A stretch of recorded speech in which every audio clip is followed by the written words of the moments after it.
aspectos emocionales y espirituales del envejecimiento. Su programa de 12 puntos contiene ejercicios relacionados con la nutrición, la meditación y la reflexión, y es una hoja de ruta para descubrir y aceptar los desafíos, así como la sabiduría y el crecimiento personal que la edad trae consigo. Les presentamos Envejecer saludablemente por el Dr. Andrew Weil.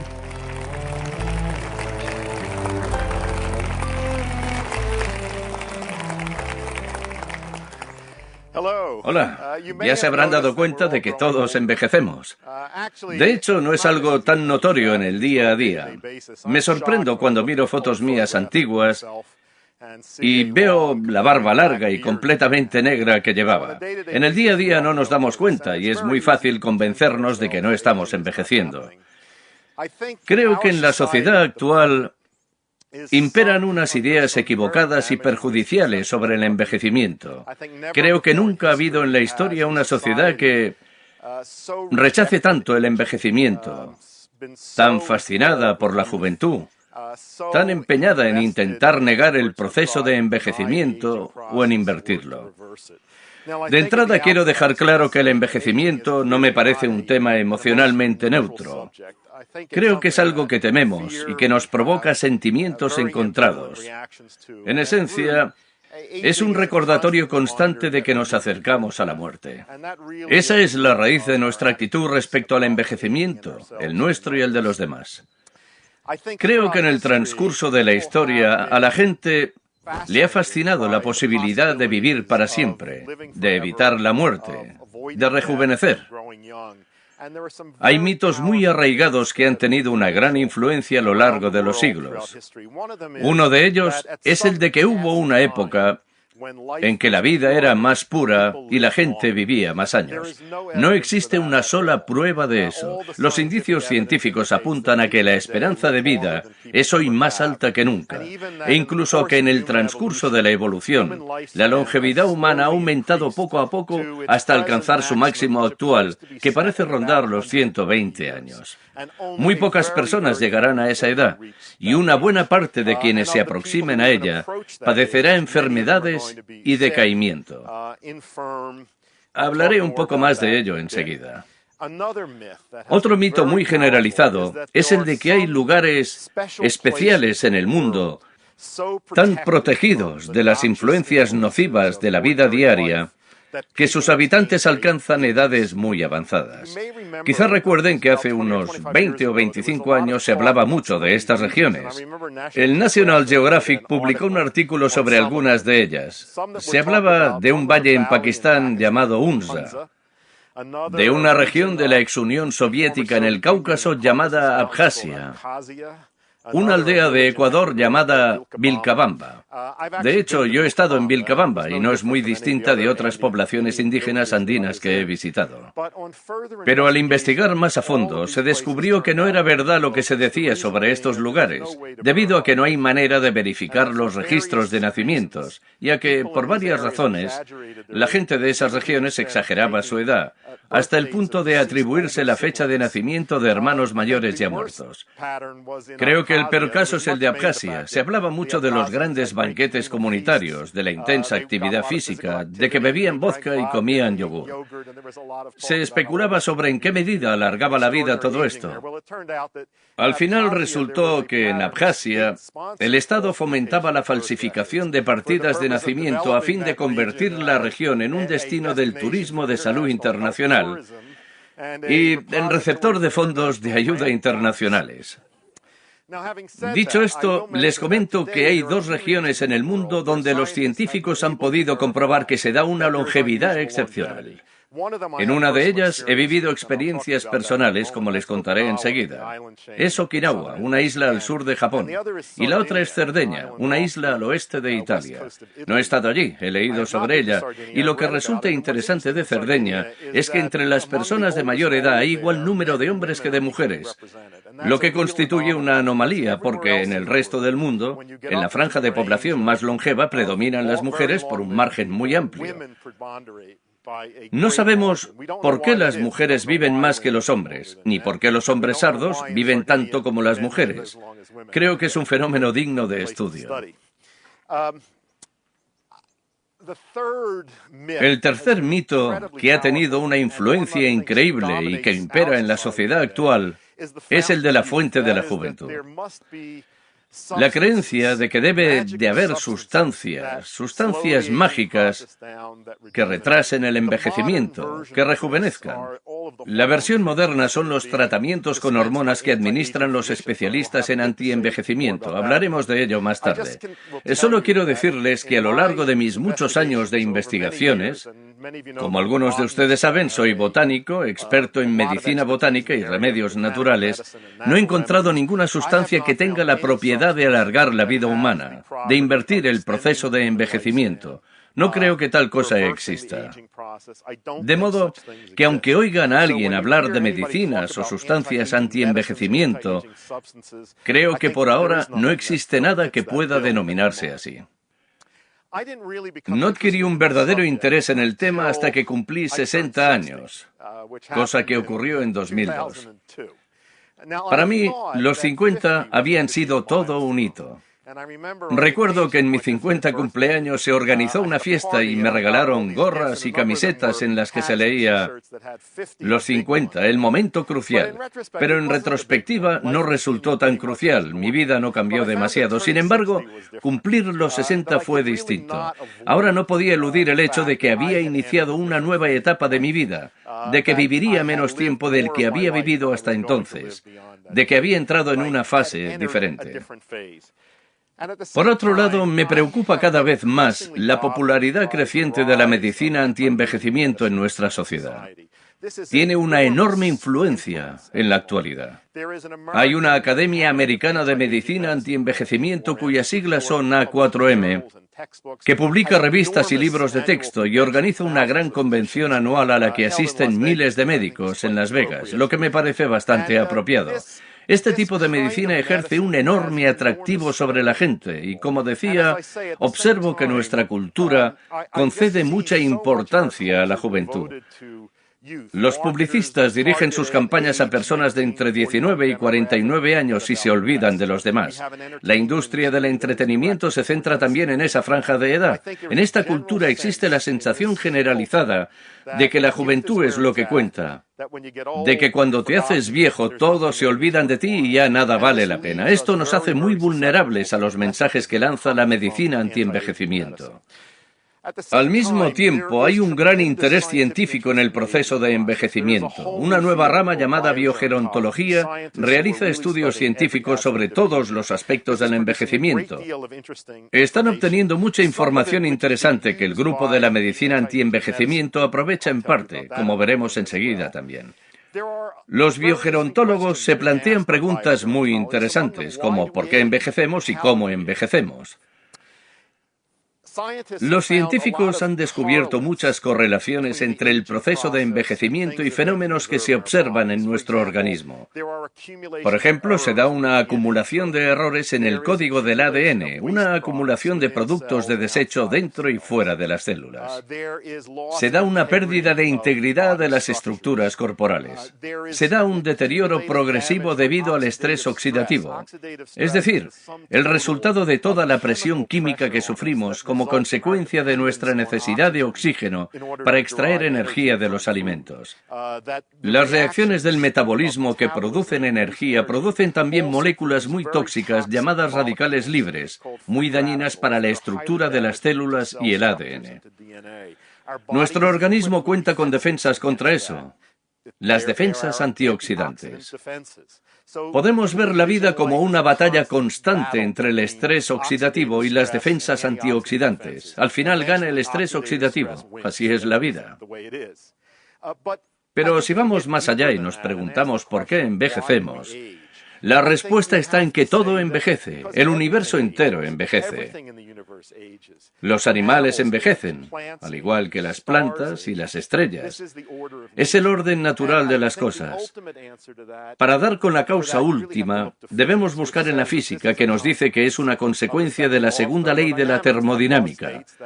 Según esa ley, la energía del universo es constante, pero el desorden del universo aumenta constantemente. Ese desorden se aprecia en la acumulación de errores en el ADN, en los daños de las membranas celulares y en la victoria inevitable del estrés oxidativo. Así que la respuesta a por qué envejecemos es que es una ley del universo que todo envejezca. Por eso me preocupa que tanta gente muerda el anzuelo de la medicina antienvejecimiento, porque si tu objetivo es el antienvejecimiento, te estás oponiendo a la naturaleza, y eso no es conveniente. Una vez vi una pegatina en un coche que me encantó. Decía, la naturaleza es la última en batear. Creo que hay que tenerlo presente. No es recomendable estar en contra de la naturaleza. Así pues, envejecemos porque todo envejece. Es una ley del universo. Creo que fijarse como meta la reversibilidad del envejecimiento es una locura. Sin embargo, cuando empecé a estudiar este tema, la gran pregunta a la que quería responder era la siguiente. ¿El envejecimiento es sinónimo de enfermedades relacionadas con la edad? Por lo común, conforme la gente se hace mayor y sobre todo cuando llega a edades de 60 en adelante, grupos amplios de enfermedades se vuelven muy frecuentes. Las principales son las afecciones cardiovasculares, el cáncer y las enfermedades neurodegenerativas como el Alzheimer. Estos son los grandes grupos de enfermedades que acortan la vida prematuramente, hacen que la última etapa de la vida sea desdichada y desagradable, y conducen a la discapacidad y a una muerte temprana. La pregunta es, ¿son estas enfermedades consecuencias inevitables del proceso de envejecimiento? Creo que la respuesta es claramente no. Se trata de cosas distintas que pueden considerarse por separado. Así pues, creo que la meta no es detener el proceso de envejecimiento o invertirlo, sino aprender a reducir el riesgo y retrasar la aparición de enfermedades relacionadas con la edad. La meta es vivir mucho y bien, tanto y tan bien como sea posible. Existe un término técnico para esto, no lo he inventado yo. Se emplea en la literatura médica, pero intento popularizarlo. Es la compresión de la morbilidad, expresión en la que morbilidad tiene el sentido médico de enfermedad. Se trata de intentar reducir el período de discapacidad y deterioro al final de la vida de modo que dure lo menos posible. Vivir mucho y bien con una caída en picado al final. Creo que es lo que todos elegiríamos si pudiéramos. Tuve oportunidad de presenciar esto en primera persona cuando mi madre murió hace un par de años, a los 93. Vivió mucho y bien, y creo que tuvo una vida activa y productiva hasta un año antes de su muerte. Era muy lanzada, le encantaba viajar, tenía un gran sentido del humor. Cuando contaba 89 años, me ofrecía llevarla al lugar del mundo que ella quisiera para celebrar su cumpleaños, y dijo que quería ir a la Antártida. Así que la llevé a la Antártida. A los 91 años todavía planeaba viajar al Tíbet y a la India, donde no había estado. Cerca de un año antes de morir, sufrió una insuficiencia cardíaca aguda debido a un problema con las válvulas cardíacas. Nunca había padecido del corazón. Su declive fue bastante rápido durante ese año, pero lo pasó en casa. No hubo que ingresarla en un hospital ni en un geriátrico. Se mantuvo lúcida y el último día de su vida mantuvo muchas conversaciones productivas con familiares y amigos. Creo que es un ejemplo estupendo que a todos nos gustaría seguir. Hay unos pasos prácticos que podemos seguir para aumentar nuestras probabilidades de entrar en esa categoría de personas que viven mucho y bien, con un periodo lo más breve posible de deterioro y discapacidad al final de sus vidas. Mi propósito es explicarles cómo y proporcionarles la información práctica de que dispongo sobre lo que pueden hacer con su estilo de vida para conseguir la compresión de la morbilidad. En mi opinión, el primer paso para ello consiste en ver el envejecimiento de forma realista, tal como es, y aceptarlo, en vez de rechazarlo, intentar detenerlo o negarlo. Creo que este enfoque filosófico constituye el principio de lo que yo llamo envejecimiento saludable o digno, en contraposición al antienvejecimiento. Reflexionando sobre esto, tuve que plantearme un reto que me llevó a una investigación muy divertida, el de encontrar aspectos positivos del envejecimiento. En esta cultura que contempla el envejecimiento como una calamidad, solo nos fijamos en los inconvenientes, que sin duda son muchos. El envejecimiento implica pérdidas, discapacidad, falta de energía. Tiene muchos aspectos negativos, pero también aspectos positivos, y no se habla de ellos en esta cultura. Una de las cosas que hago es pedir a la gente que piense en ámbitos de la experiencia en los que claramente la vejez sea un valor añadido. Los ejemplos que he encontrado son el whisky, el vino, el queso, los árboles, los violines y las antigüedades. Cabe preguntarse qué efecto produce el tiempo en estos objetos que hace que la gente esté dispuesta a pagar más por las versiones viejas que por las nuevas. En el caso del whisky, y realicé investigaciones exhaustivas sobre el bourbon de Kentucky, el whisky joven y sin madurar no tiene color. Quema la garganta, no sabe a nada. Es el añejamiento el que reduce la aspereza, el que suaviza, el que le da cuerpo, profundidad, complejidad. El caso del vino es aún más complejo y extraordinario, porque el vino es un sistema vivo que cambia una vez embotellado.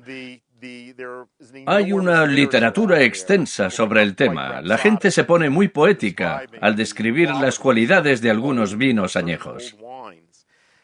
Podría hablarles largo y tendido sobre los árboles. Adoro los árboles viejos. Les he seguido la pista por todo el mundo. He visto ejemplares magníficos en Japón, en México, en África, aquí en Estados Unidos. Los árboles viejos tienen una presencia muy profunda que te envuelve y te infunde tranquilidad y respeto. No me parece que sea cuestión de tamaño, pues he experimentado la misma sensación al sentarme frente a viejos bonsáis de unos 400 años de edad, pero solo así de altos. Rezuman la misma fuerza. He notado que los árboles viejos no son bellos en un sentido convencional. Están retorcidos y llenos de nudos y eso les confiere profundidad. Si alguien inventara el Botox para árboles, no me parecería muy adecuado, les quitaría parte de su poder. Lo que nos impresiona de los árboles viejos, su fuerza, radica en que son supervivientes, han sobrevivido a tormentas, incendios y sobre todo en la época actual a las sierras y las hachas. Creo que por eso nos parecen tan increíblemente poderosos, por su experiencia y capacidad de supervivencia. Lo mismo ocurre con los objetos antiguos. El caso de los violines es interesante, pues muchos de los violines de calidad la adquieren en gran parte con la edad, al cabo de 50 años o más de 100. Una de las cosas que he descubierto sobre el envejecimiento de los violines es que acumulan experiencia. Si un violín viejo se deja arrumbado y nadie lo toca, ya no sonará como un violín antiguo. Tiene que recuperar la experiencia de ser tocado. Resulta un poco insólito porque no vemos los objetos inanimados como seres capaces de adquirir experiencia. En cuanto a las antigüedades y a por qué son tan valiosas, a menudo oigo a la gente decir, si pudieran hablar, ¿qué historias contarían? Pues bien, las personas mayores pueden hablar y contar historias. Creo que en nuestra sociedad los mayores son vínculos vivientes con el pasado. Son pozos de experiencia y sabiduría. Obviamente el aprendizaje y nuestras vivencias nos dan sabiduría. En muchas culturas del mundo se ha venerado y honrado a los mayores por su sabiduría y experiencia. Un apunte personal. Me crié en Filadelfia y la madre de mi padre volvió allí con nosotros durante un tiempo. Y yo escuchaba sus anécdotas. Una de las que contaba con frecuencia era sobre la ventisca del 88, de 1888. Fue una de las tormentas más intensas de las que se tiene constancia en Norteamérica. La llamaron el Gran Huracán Blanco. Yo no sabría nada sobre eso de no ser por ella. Más impresionantes aún eran sus relatos de la pandemia de gripe de 1918. Filadelfia fue la ciudad más afectada del país. Y recuerdo que ella describía carromatos llenos de cadáveres que circulaban por las calles de la ciudad. Parece una imagen sacada de la Edad Media. ¿Cómo pudo producirse en vida de mi abuela? Me interesé mucho por esa epidemia y una de las cosas que descubrí en el instituto y después en la universidad fue que nadie sabía nada sobre ese episodio. No estaba documentado, no se había escrito sobre ello. Solo recientemente el tema ha despertado nuestro interés y hemos tomado conciencia de lo expuestos que estamos a sufrir en el futuro otra pandemia del estilo. Personalmente creo que fue un suceso tan traumático y terrible que la sociedad corrió un velo sobre él y la gente no le prestaba atención. Y si el tema me era familiar y me interesaba, era solo porque mi abuela había actuado como un vínculo con esa época. Esta es una de las funciones, de los valores de la vejez. Hace un par de meses comí con un científico en toda regla y muy interesante, que me sorprendió cuando me dijo que acababa de cumplir 80 años. Aparentaba poco más de 60, así que sin duda estaba consiguiendo la compresión de la morbilidad, un envejecimiento digno. Pero me dijo que una de las cosas que había notado que mejoraban en su vida conforme se hacía mayor era su facultad de identificar pautas. Es decir, cada vez que vivía una experiencia nueva, que veía algo, era capaz de reconocerlo más rápidamente. Y él decía que el motivo era obvio, que tenía más archivos en la memoria, por lo que tenía más elementos a los que contraponer las experiencias.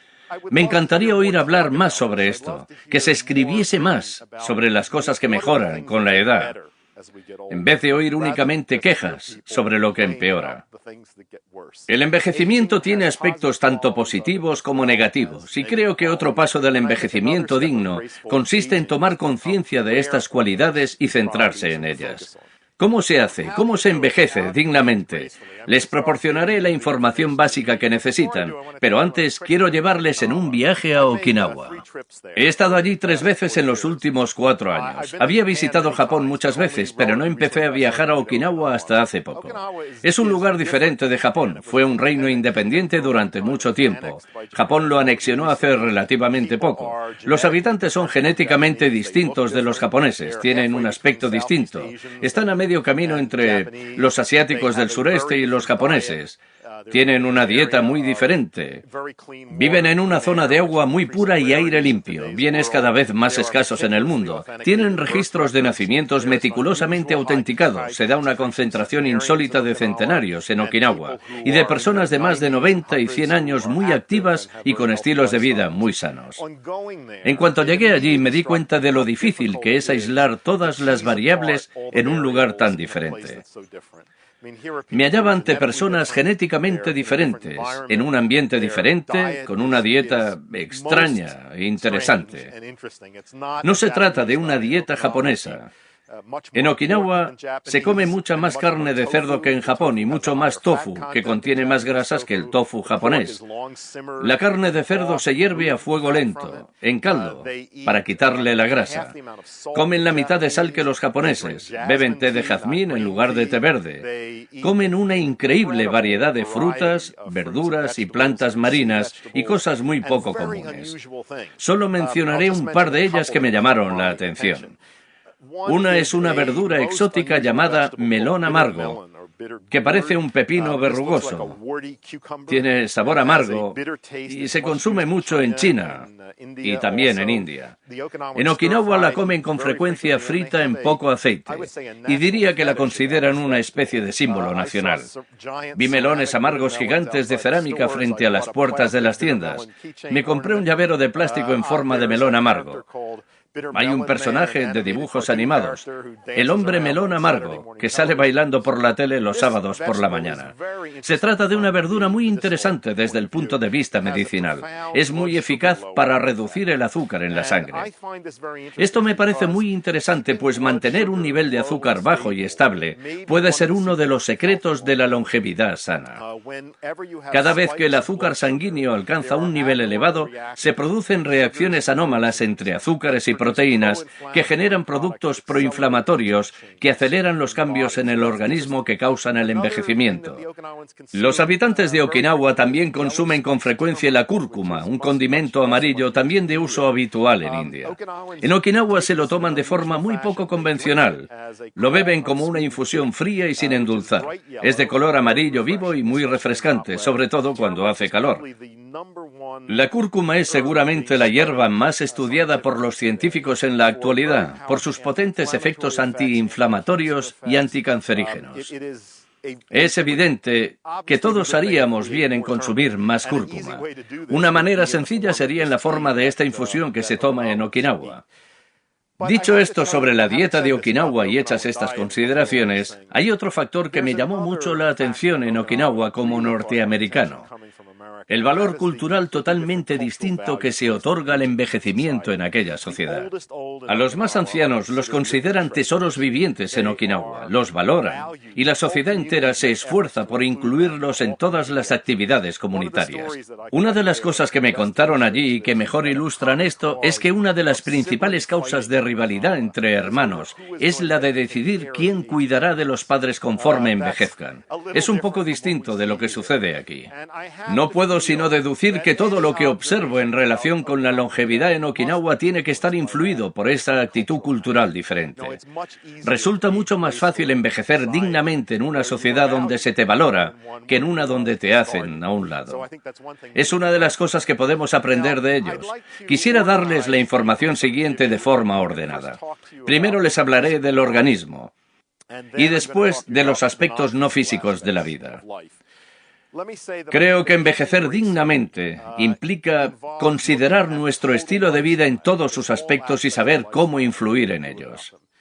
Muchos de ustedes saben que soy fundador y director del programa de Medicina Integral de la Universidad de Arizona. Creo que somos líderes mundiales en el desarrollo de nuevos estudios de medicina y la formación de profesionales de la salud en este sistema de medicina integral, que examina a la persona entera, no solo su cuerpo físico, sino todos los aspectos de su estilo de vida. Este es el sistema de medicina integral que necesitamos, el tipo de médicos con los que debemos asociarnos para aprender a envejecer bien. Una de las prácticas de la medicina integral consiste en hacer un uso selectivo de las mejores cualidades de la medicina convencional, que tiene actualmente excelentes métodos para prevenir enfermedades y pruebas diagnósticas importantes para el envejecimiento saludable. Es un hecho objetivo que nuestro organismo no está diseñado para vivir tantos años como vivimos ahora. Esto es así. La naturaleza diseñó nuestro cuerpo para que lleguemos a la edad de reproducción y luego se desentiende de nosotros. La naturaleza se preocupa mucho de la perpetuación de la vida por lo que respecta a la especie, y no tanto por lo que respecta al individuo. Vivir hasta la edad de reproducirnos y quizá un poco más para cuidar de los niños es algo para lo que nuestro cuerpo está preparado. Pero más allá de eso debemos apañarnos solos. La medicina moderna puede ayudarnos en esto y, como decía, existen pruebas preventivas, formas de diagnóstico y tratamiento de algunos de los problemas comunes que trae consigo el envejecimiento. Encontrarán esta información más detallada en mis libros, en mi página web, en sitios web sanitarios del gobierno. Les daré un ejemplo. Nuestra capacidad de controlar la hipertensión es uno de los mayores avances médicos del siglo XX. Sabemos que debemos conocer nuestra tensión arterial e intentar mantenerla dentro de los límites normales mediante cambios en los hábitos, y si no basta con eso, mediante la medicación. Todos deberían saber su nivel de colesterol, intentar controlarlo también a través de la dieta y el estilo de vida, aunque ahora hay medicamentos muy eficaces para normalizar el nivel de colesterol. Existen análisis para detectar las formas más peligrosas de cáncer en sus primeras etapas cuando aún es curable, y no hay razón para no utilizarlos. Así pues, les interesa informarse sobre lo mejor de la medicina preventiva moderna y saber aprovecharla para reducir el riesgo de enfermedades que trae consigo la edad. Pasemos ahora a las medidas relacionadas con el estilo de vida. Empezaré por la dieta, porque considero la nutrición como algo fundamental para la buena salud. He desarrollado, escrito e intentado divulgar información sobre lo que llamo dieta antiinflamatoria. Seguramente la palabra dieta no es la más adecuada porque, por definición, una dieta es algo que abandonamos, y esa no es mi intención. Se trata de un régimen alimenticio para toda la vida y su objetivo es evitar la inflamación. Me explico. Todos sabemos lo que es la inflamación en la superficie del cuerpo: calor, hinchazón, enrojecimiento y dolor locales. La inflamación es la piedra angular de la respuesta curativa del organismo, el medio por el que el cuerpo canaliza una mayor nutrición y actividad curativa hacia una zona atacada o dañada.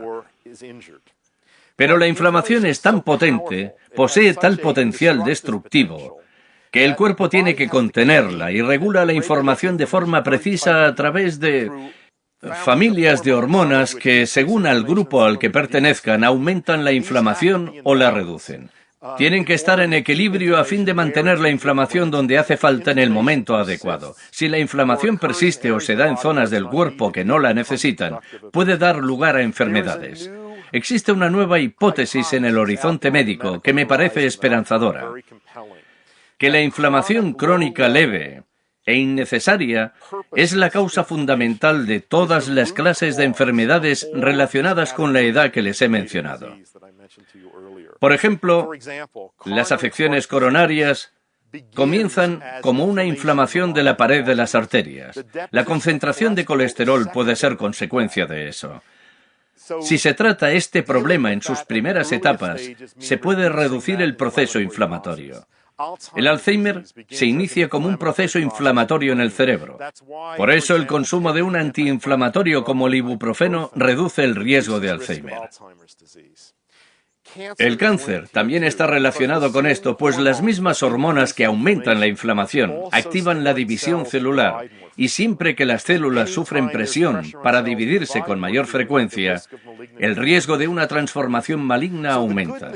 La buena noticia es que si todos estos grupos amplios de enfermedades tienen un origen común, debe de haber una estrategia común para tratarlas. Es decir, todo cuanto podamos hacer para ayudar al organismo a contener la inflamación reducirá en general el riesgo de padecer enfermedades relacionadas con la edad. Un factor que influye mucho en la inflamación es la dieta.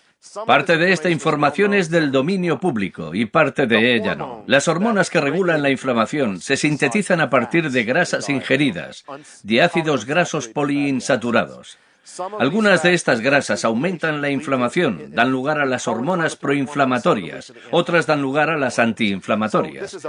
Un paso básico de la dieta antiinflamatoria consiste en dejar de comer grasas que favorecen la inflamación, como la margarina, la manteca vegetal, los aceites vegetales poliinsaturados, que la generación anterior creía beneficiosos para el corazón, e ingerir en cambio grasas monoinsaturadas, aceite de oliva virgen extra, aceites de aguacate, frutos secos y semillas, y especialmente aumentar el consumo de ácidos grasos omega 3, que se encuentran en el pescado azul y otras fuentes como las semillas de lino y cáñamo y las nueces. No es fácil incorporarlas a la dieta y la mayoría de nosotros no consume suficientes omega 3.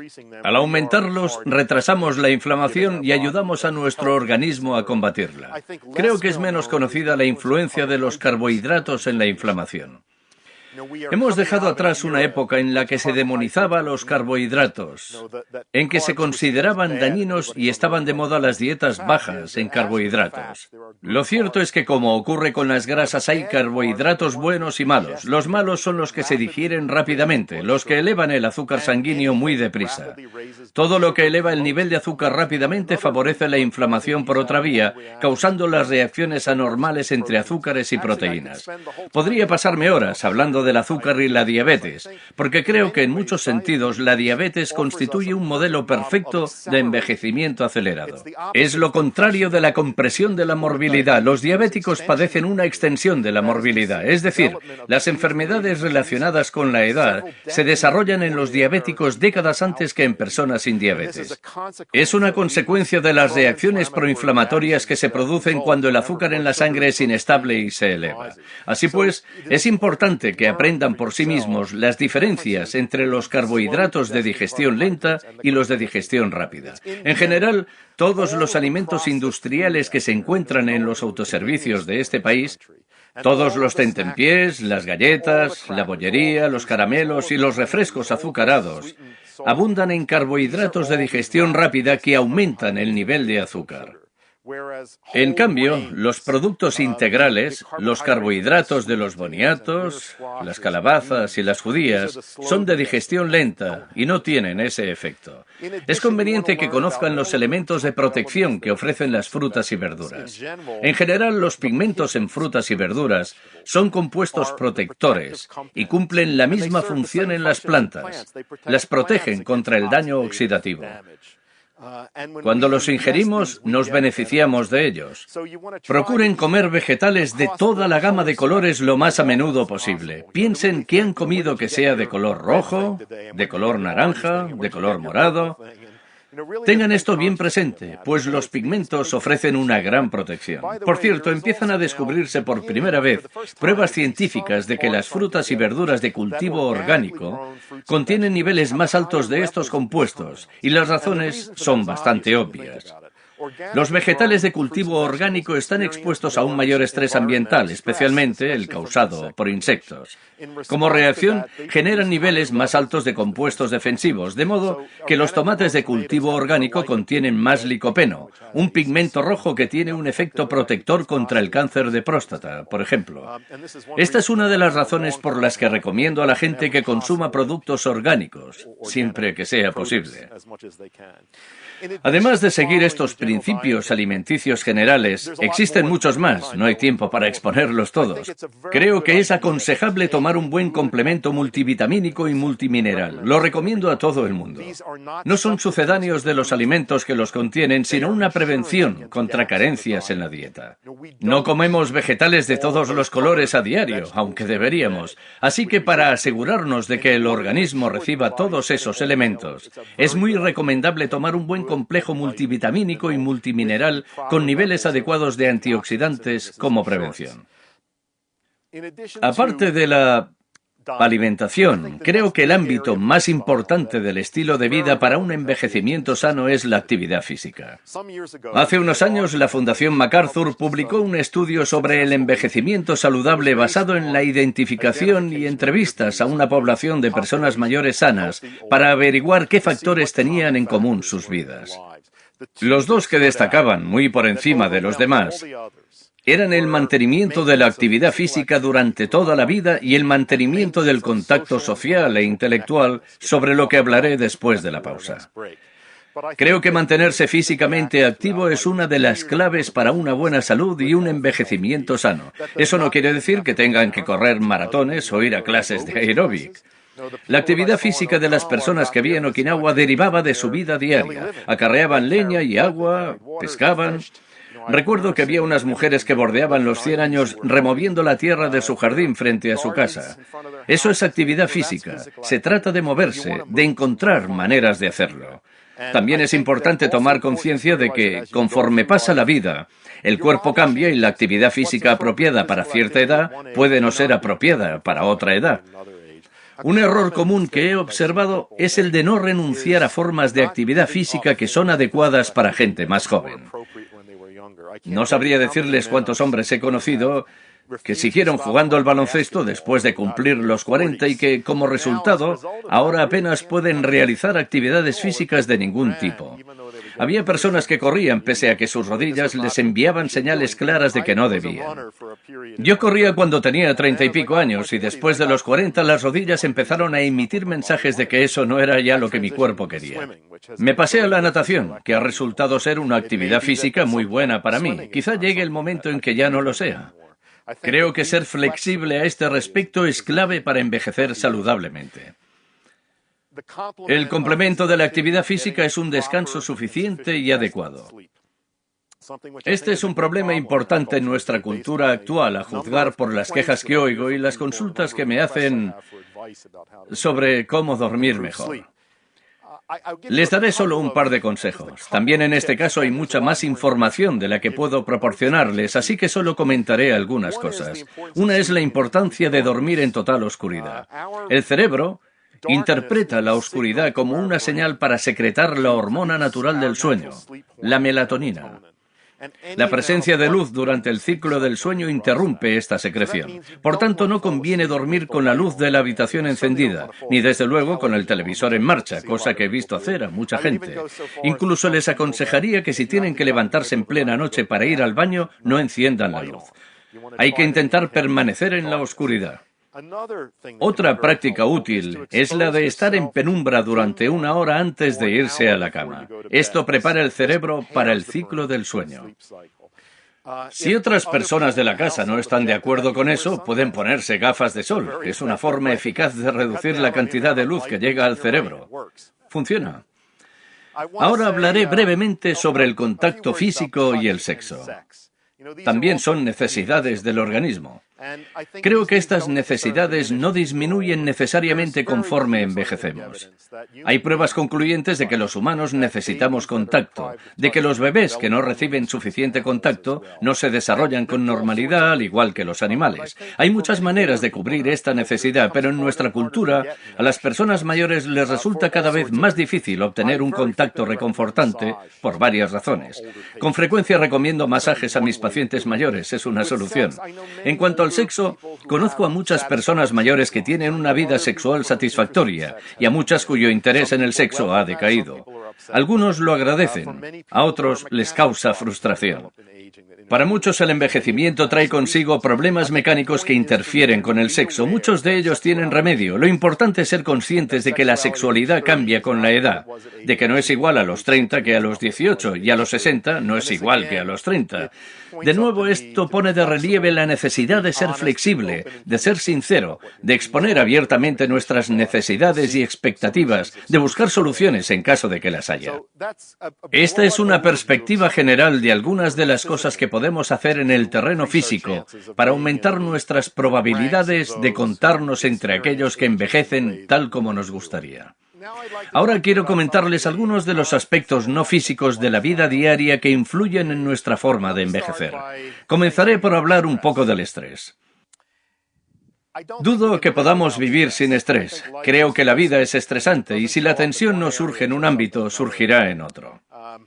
En uno de mis libros cuento una anécdota sobre una alumna de medicina que tuve en la Universidad de Arizona. Una joven muy interesada en los pueblos nativos y los países del tercer mundo, que realizó muchas prácticas en lugares exóticos. Pasó 6 meses en un hospital de campaña británico en una zona remota de Kenia, donde, junto con otros 5 médicos, atendía a una población numerosa de nativos. Viajó allí pensando que iba a las trincheras de las dolencias infecciosas como la enfermedad del sueño, la elefantiasis, cosas por el estilo. Cuando regresó tenía una visión más realista. El 95% de las enfermedades que trató estaban relacionadas con el estrés. Eran sobre todo dolores de cuello y espalda, migrañas, trastornos digestivos. Los fármacos que más se administraban eran Valium y antiácidos, lo que fue toda una revelación para ella. Por tanto, sostengo que en cualquier momento y lugar la vida es estresante, pero las formas de estrés varían según la cultura y la época, aunque el balance total es probablemente el mismo. Intentaré resumirles muy brevemente lo terrible que es el estrés, exponiéndoles un dato que ha salido a la luz más o menos recientemente. La principal hormona del estrés, el cortisol, resulta directamente tóxica para las neuronas del hipocampo, la parte del cerebro que procesa la memoria. Esto es algo que sabemos muy bien. El deterioro de la memoria con la edad es uno de los mayores temores que alberga la gente respecto a la vejez. Esto debería ser motivación suficiente para aprender a reducir el estrés. No podemos vivir sin estrés, pero sí aprender técnicas para controlarlo o minimizar sus efectos nocivos en el organismo. Existe toda una gama de métodos, desde la bioinformación y la relajación guiada hasta el yoga. Yo me inclino más por las técnicas respiratorias porque los ejercicios de respiración son muy sencillos, gratuitos. Se practican con algo que tenemos literalmente delante de las narices. No requieren un equipo especial y quitan muy poco tiempo. He incluido toda la información de que dispongo sobre la respiración en mi boletín, mis libros y mi página web. Les enseño a mis pacientes técnicas de respiración sencillas. Pueden informarse sobre ellas, son muy simples y literalmente solo lleva unos minutos al día aprender a respirar. Lo más básico es que la respiración debe ser más profunda, lenta, silenciosa y regular. Estos son los aspectos de la respiración que conviene trabajar. Para que la respiración sea más profunda hay que trabajar con la exhalación, porque es lo que más controlamos. Por lo que si prueban a expulsar todo el aire de los pulmones al expirar, automáticamente aspirarán más aire. Hay técnicas de respiración específicas para la relajación, que solo llevan unos segundos o minutos y son sumamente eficaces. Vale la pena aprenderlas y practicarlas. Les recomiendo encarecidamente que aprendan algún método de control del estrés que puedan practicar a diario. Creo que es una de las cosas que les serán más útiles para lidiar con ese aspecto de la vida diaria que tan perjudicial puede resultar para el cerebro y la salud en general. También creo que vale la pena ser conscientes del modo en que ciertos pensamientos, emociones y actitudes influyen en nuestra forma de envejecer. Buena parte de la infelicidad humana deriva de pensamientos o imágenes que nos formamos en la mente. Muchos vivimos atrapados en pautas y hábitos de pensamiento y no sabemos cómo cambiarlos. Creo que ahora existen técnicas para ello. Hay una nueva escuela de psicoterapia llamada terapia cognitiva, cuyo objetivo es identificar las pautas de pensamiento contraproducentes y aprender a cambiarlas. Este nuevo sistema de psicoterapia bebe de fuentes muy antiguas, como el budismo o la filosofía griega. Uno de sus principios básicos sostiene que, aunque a menudo no podemos cambiar lo que nos ocurre, podemos cambiar el modo en que nos afecta lo que nos ocurre. La interpretación que hacemos de lo que nos pasa es algo que podemos controlar. A veces, si trabajamos con un profesional, podemos descubrir las formas habituales en que interpretamos la experiencia y aprender a modificarlas. De nuevo, les animo a aprovechar esos nuevos conocimientos disponibles y a intentar corregir las ideas y actitudes que puedan ser contraproducentes. Otro aspecto de la mente sobre el que poseemos mucha información es la memoria. Como he dicho hace un momento, la pérdida de memoria a causa de la edad es algo que mucha gente teme a medida que envejece. Entre los geriatras, que son los especialistas en la vejez, existe la creencia generalizada de que cierto grado de deterioro cognitivo es consecuencia normal del envejecimiento. No estoy de acuerdo. Creo que hay cosas que podemos hacer para que la función mental se mantenga intacta conforme envejecemos. Y esto implica aprender qué se puede hacer al respecto. Como he dicho, la enfermedad de Alzheimer se inicia como un proceso inflamatorio en el cerebro, por lo que toda medida que tomemos para contener esa inflamación constituye una ventaja. Eso significa seguir una dieta antiinflamatoria, consumir hierbas antiinflamatorias, entre las que el jengibre y la cúrcuma son dos de las más eficaces. Los más propensos a padecer Alzheimer quizá necesiten dosis diarias de ibuprofeno, que tiene un efecto protector importante. También hay formas de usar la mente que proporcionan una protección notable. Sabemos que la educación ayuda a prevenir la pérdida de memoria relacionada con la edad. Cuanto más cultos seamos, más protegidos estaremos contra la demencia en el futuro. Al parecer, esto es así porque la educación incrementa lo que llamamos redundancia neuronal, es decir, una mayor conectividad cerebral, la multiplicación de las conexiones entre las neuronas. Cuantas más conexiones haya, más podemos perder sin consecuencias graves. De este modo, si se inicia un proceso patológico, puede prolongarse más tiempo sin que se manifiesten los efectos. He intentado investigar qué tipos de aprendizaje resultan más preventivos. Uno de los que considero infalibles, y seguro que muchos me entenderán, es cambiar el sistema operativo de un ordenador. Su reacción me dice que muchos están familiarizados con ello. Piensen en esa clase de frustración que suele durar varios días, en ese deseo de que todo vuelva a ser como antes, aún sabiendo que no podrá ser. Es justo en eso en lo que conviene ocupar el cerebro con frecuencia. Es justo en ese estado de frustración en el que se establecen nuevas conexiones. Hay un dato muy interesante. En nuestra sociedad actual hay una brecha generacional entre los que saben de ordenadores y los que no. Cuando mi madre bordeaba los 90 años, me empeñé en que aprendiera a usar el correo electrónico, pues habría sido estupendo para ella estar en contacto con la gente. Le fui comprando una serie de ordenadores cada vez más simples. Le envié a unos cuantos profesores de informática para que le enseñaran, hasta que en un momento dado ella tapó con un tapete decorativo el ordenador y le puso una maceta encima para proclamar al mundo que no quería saber más del tema.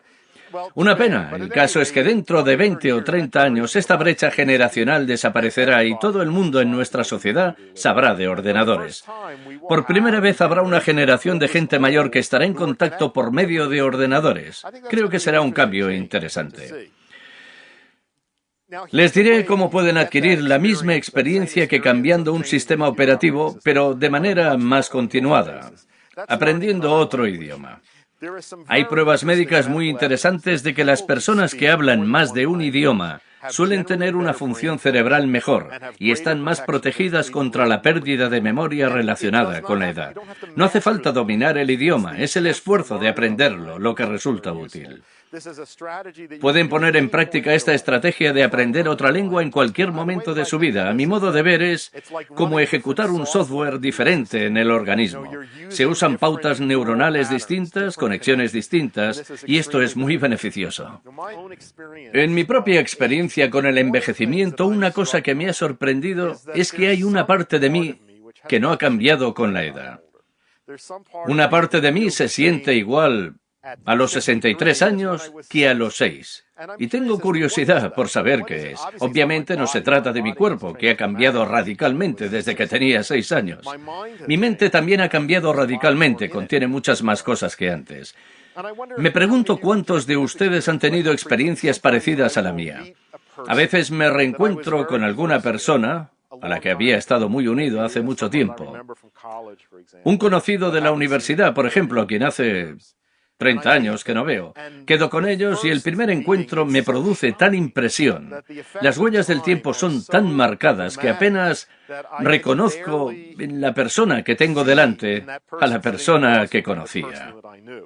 Esto es muy angustioso y a menudo constituye una barrera para una comunicación fluida, pero después de pasar unos minutos con la persona, vuelvo a conectar con ella, a conectar a cierto nivel con la misma persona de antes. ¿Qué parte de nosotros es la que no cambia con el tiempo? Yo lo llamo nuestras bazas inmutables. Hay una parte esencial de nosotros que no se ve afectada por el transcurso del tiempo. Si quieren considerar que es nuestro yo espiritual, me parece bien. Es algo no físico. Una parte esencial de nosotros que no cambia con el tiempo. Creo que es muy saludable conectar con esa parte de nosotros y de los demás. Es una de las cosas que nos mantienen en buena forma emocional a lo largo de nuestra existencia.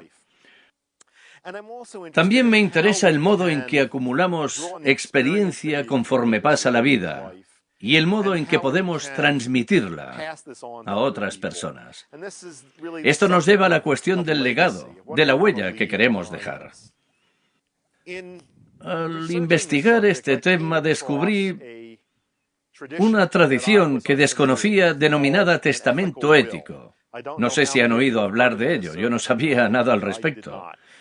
Es algo que procede de la cultura judía y hay testamentos éticos de 1000 años de antigüedad que se conservan por escrito.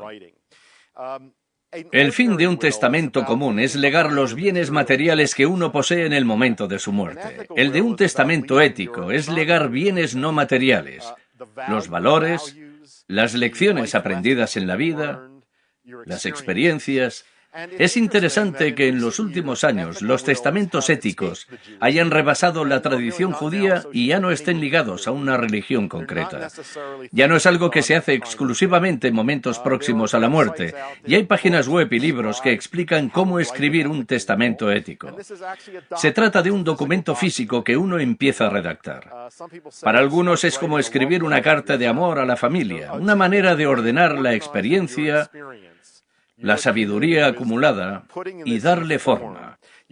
Uno puede empezar a escribirlo, dejarlo a un lado, sacarlo en momentos críticos de la vida, corregirlo, aumentarlo, y es algo maravilloso que uno puede dejar al mundo. Reflexionen sobre ello. Hay muchas maneras de informarse sobre esta actividad, de practicarla como un ejercicio. Es algo que pertenece al ámbito de la vida espiritual y creo que es muy saludable. Al principio de la conferencia hablaba del auge de la medicina antienvejecimiento. Quiero darles información sobre el tema, pues oirán hablar mucho de él. Muchos expertos aseguran que llegaremos a vivir hasta una edad fabulosa. Un genetista de la Universidad de Cambridge, Inglaterra, dice que será normal que los humanos vivan hasta los 1000 años y que las personas que ahora tienen 60 llegarán a verlo. ¿En serio? Creo que hay que prestar atención a esto porque se están llevando a cabo investigaciones científicas interesantes en el campo de la genética para identificar los genes de otros organismos, especialmente de las levaduras y de algunas especies de lombrices, que al parecer son genes maestros que controlan el metabolismo. Al experimentar con ellos, los científicos han conseguido alargar espectacularmente la vida de estos organismos inferiores. Estos genes tienen su correspondencia en los seres humanos, así que sin duda la investigación dará sus frutos. Personalmente creo que si conseguimos controlar estos mecanismos genéticos, no tengo claro que los resultados sean del todo beneficiosos. Por ejemplo, una idea contundente de la biogerontología es que el envejecimiento puede haber evolucionado como defensa contra el cáncer, que la mecánica del envejecimiento celular nos protege de las transformaciones malignas. Por tanto, si empezamos a manipular estos genes, quizá aumentemos en gran medida el riesgo de cáncer. Es una posibilidad. Como ya se imaginarán, los defensores de la medicina antienvejecimiento están aprovechando y popularizando estas investigaciones en biología molecular y en genética. Si nos fijamos en lo que los médicos antienvejecimiento recomiendan, creo que es una mezcla de sensatez e insensatez. La parte sensata es que suele promover las pruebas médicas preventivas, por ejemplo, y todos los aspectos de un estilo de vida saludable como los que les he expuesto. Pero una gran parte de la medicina antienvejecimiento recomienda el consumo de productos, complementos dietéticos y fármacos cuyos supuestos efectos no están demostrados científicamente. Esto es especialmente cierto en el terreno de las hormonas, la principal de las cuales es la del crecimiento humano, la gran baza de la medicina antienvejecimiento. La hormona del crecimiento humano es cara. Un tratamiento cuesta unos $20,000 al año, no está cubierta por el seguro, requiere inyecciones diarias, tiene efectos beneficiosos en la composición corporal, aumenta la densidad ósea y la masa corporal que disminuyen con la edad, pero también puede tener efectos perjudiciales. Puede engrosar el tejido conectivo en todo el cuerpo, un problema potencial. Puede aumentar el riesgo de ciertos tipos de cáncer, de enfermedades cardíacas. No lo sabemos. Solo quiero advertirles que cada vez oirán hablar más de la medicina antienvejecimiento en relación con el trabajo de laboratorio que se lleva a cabo en genética. Creo que hay una posibilidad teórica de que en algún momento lleguemos a controlar los mecanismos genéticos que determinan la duración de la vida. Pero creo que nada de eso ocurrirá en vida de nadie de los que estamos aquí. Y que, volviendo a lo que decía al principio, encaminar nuestro esfuerzo y nuestras esperanzas en esta dirección es una pérdida de tiempo y energía. Nuestro objetivo en este momento debería ser entender a fondo los componentes básicos de un estilo de vida que nos permita vivir el mayor tiempo y lo mejor posible. Nos interesa concentrarnos en la salud, en conservarla a lo largo de nuestra vida, tanto la salud física como la mental, e incluiría también la salud espiritual. El objetivo es vivir mucho y bien, de modo que el período de declive final sea lo más breve posible. Recopilemos esta información en un programa de 12 puntos para un envejecimiento sano.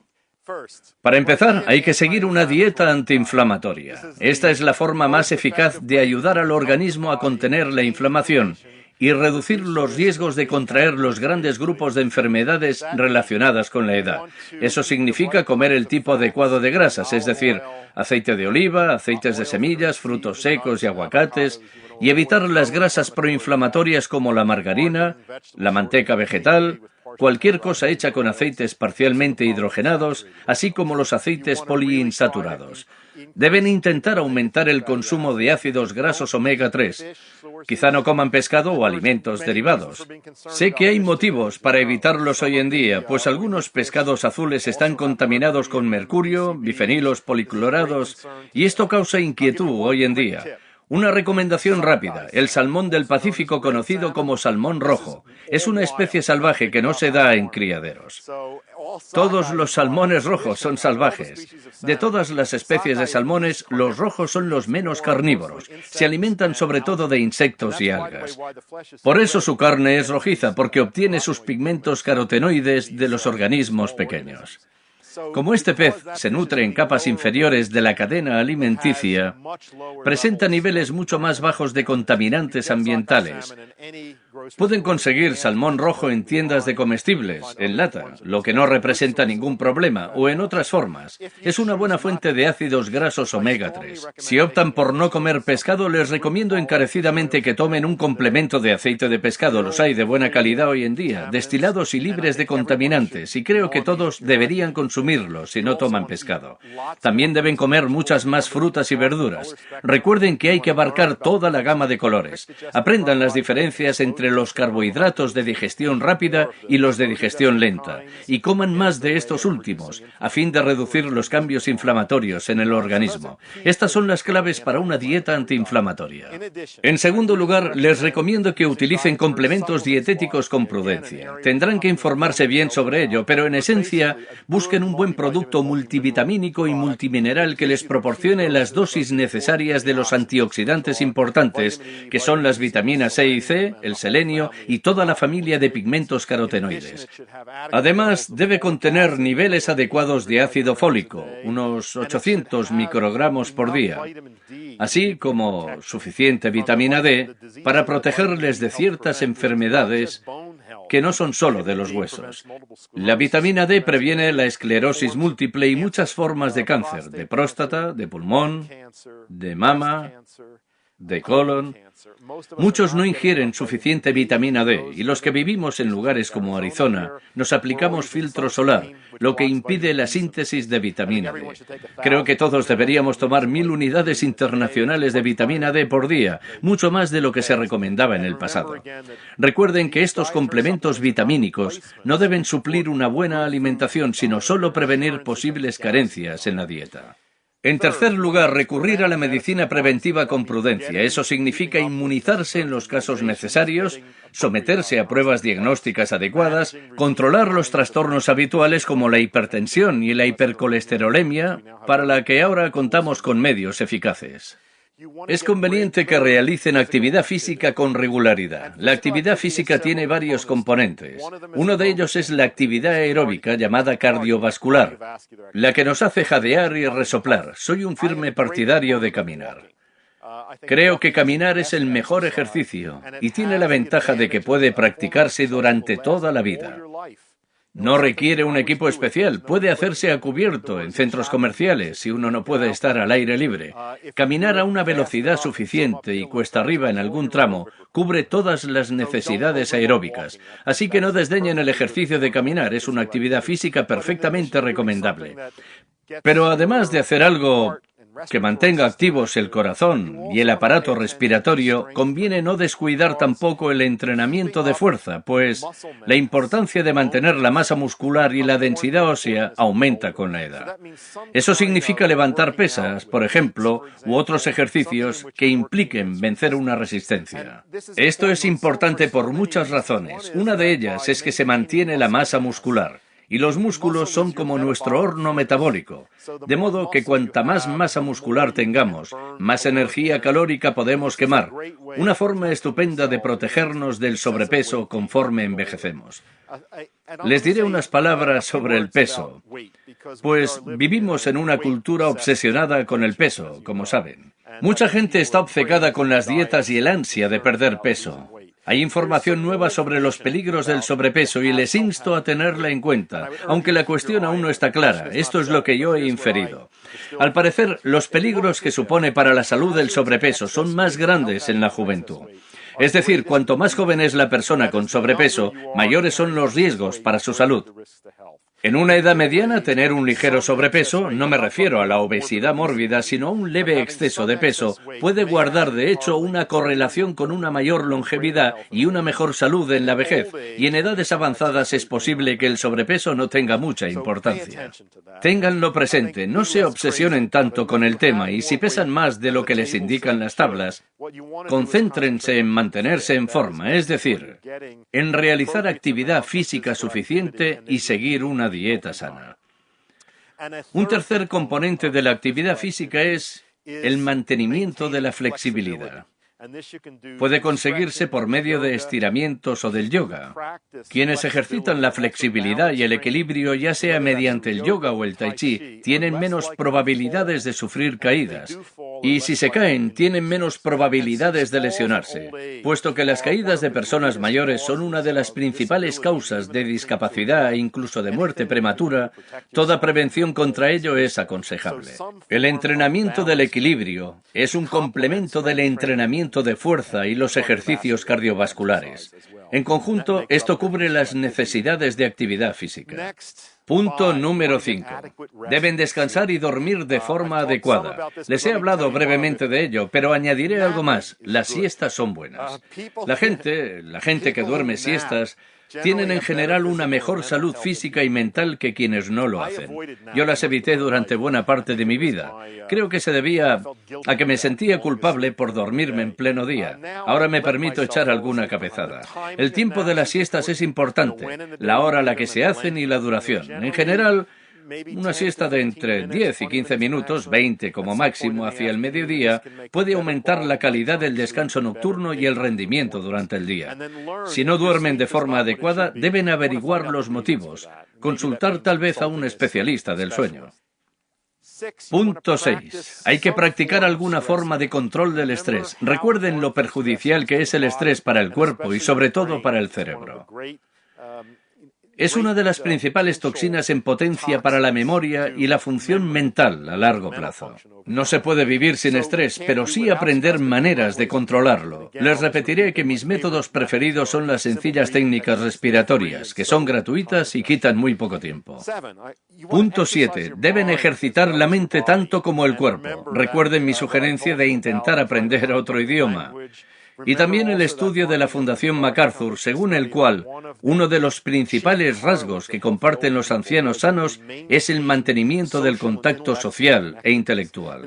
Esto resulta muy fácil en Okinawa, donde toda la comunidad se vuelca para que los mayores no se sientan aislados. Es más difícil aquí, donde nuestra cultura tiende a aislar a los mayores con otras personas de su edad, por lo que en esta cultura, conforme envejecemos, nuestro mundo se encoge. Hay que luchar contra eso y mantener un círculo de contactos lo más amplio posible. Creo que el siguiente punto, mantenerse activo social e intelectualmente, es clave. Como he dicho, me parece interesante que los conocimientos de informática se estén universalizando en nuestra cultura. Está por verse si esto nos beneficiará. Yo creo que sí. Les insto a mantenerse flexibles, tanto física como mentalmente, pues el envejecimiento trae consigo cambios y pérdidas. Y cualquiera que haya llegado a una edad avanzada ha sufrido toda clase de reveses, cambios y pérdidas, pero se ha adaptado y mantenido flexible. Por tanto, creo que cuanto más cultiven la flexibilidad, tanto mental como física, la capacidad de amoldarse a los cambios en la vida, más aptos serán para desenvolverse en ella. Les animo a intentar descubrir las ventajas del envejecimiento. He comparado esto con el añejamiento del whisky, el vino, el queso, los árboles y las antigüedades. Piensen en ello. No todo decae con la edad, hay cosas que mejoran. Se adquiere sabiduría y experiencia. Creo que hay una belleza que acompaña al envejecimiento y que se aprecia en muchos aspectos de la naturaleza, así que sean conscientes de ello. Y si se sienten mal por envejecer, si calan en ustedes los mensajes negativos de la cultura imperante sobre el envejecimiento, contrarréstenlos centrándose en lo positivo. De nuevo, les insto a no intentar negar el envejecimiento. Esta cultura dedica muchos recursos a negar la vejez, ya sea mediante el uso del Botox, de la cirugía estética, incluso mediante engaños verbales como el de decirle a alguien que se le ve más joven. En realidad, nadie rejuvenece. Todos nos hacemos mayores. Creo que el envejecimiento sano empieza por aceptar ese proceso. Por último, piensen en su legado, en lo que quieren dejar al mundo.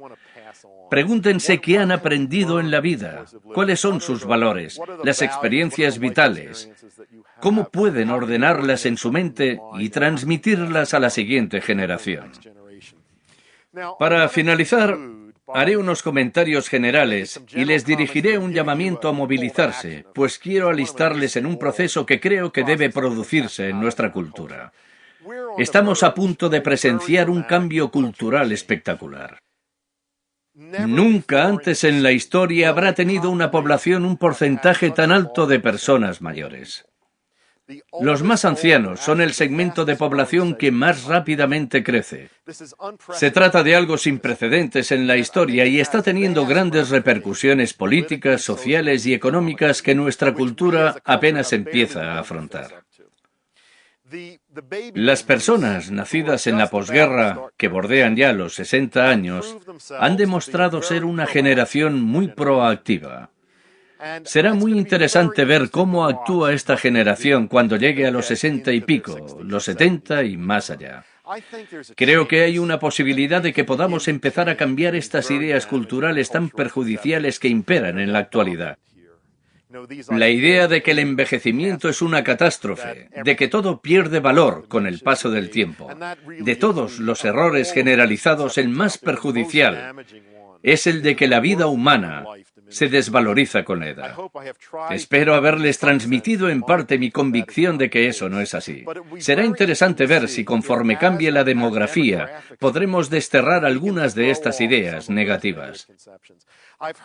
He oído a muchos de mis coetáneos refunfuñar sobre los modelos de vejez que se presentan a la gente en nuestra cultura actual. Por ejemplo, les oigo decir que no permitirán que los metan en lo que ellos llaman corrales para ganado y que quieren encontrar un nuevo sistema, una alternativa a las llamadas residencias para la tercera edad. Quizás se renueve el interés por las comunas en esta generación. Es decir, personas que piensen conscientemente en comunidades organizadas, en pasar sus últimos años con personas de ideas afines. A mí me encantaría vivir en una comunidad de personas interesantes en la que todos tuviéramos nuestro espacio, nuestra privacidad, en la que pudiéramos hacer cosas juntos como cocinar o ver películas. Todas las posibilidades están abiertas, tenemos la oportunidad real de cambiar las cosas. Creo que deben salir ahí fuera y contribuir a ello. Si constantemente ven revistas que siempre sacan algún veinteañero en la portada cada mes, dejen de comprarlas. Sin más, veo revistas que supuestamente tratan de la salud masculina y cada mes la imagen de la portada es de algún tipo de veintitantos con abdominales como tabletas de chocolate. Eso no es lo que entiendo por salud masculina. Tenemos que cambiar todo esto.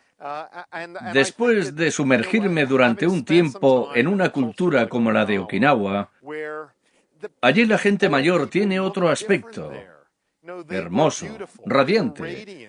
Creo que esto se debe a que viven en una cultura que valora la vejez. Nos interesa conseguir que eso ocurra aquí también.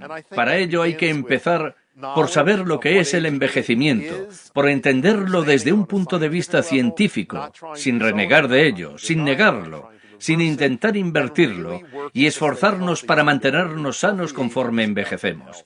El envejecimiento saludable consiste en eso, en mantenernos sanos según avanzamos en la vida. De eso trata la compresión de la morbilidad y el envejecimiento digno. Hay ejemplos de todo esto por doquier. Cuando vean a personas que lo están logrando, júntense con ellas, absorban sus conocimientos, aprendan sus trucos y enséñenselos a otros. De verdad creo que podemos cambiar la sociedad en este sentido. Muchas gracias. Tenemos tiempo para un turno de preguntas. ¿Sí? Ha hablado de la importancia de un buen complemento vitamínico. ¿Cómo saber cuáles son buenos? ¿Hay muchos en el mercado? Hay unas normas simples para leer la etiqueta de un producto vitamínico y saber si vale la pena.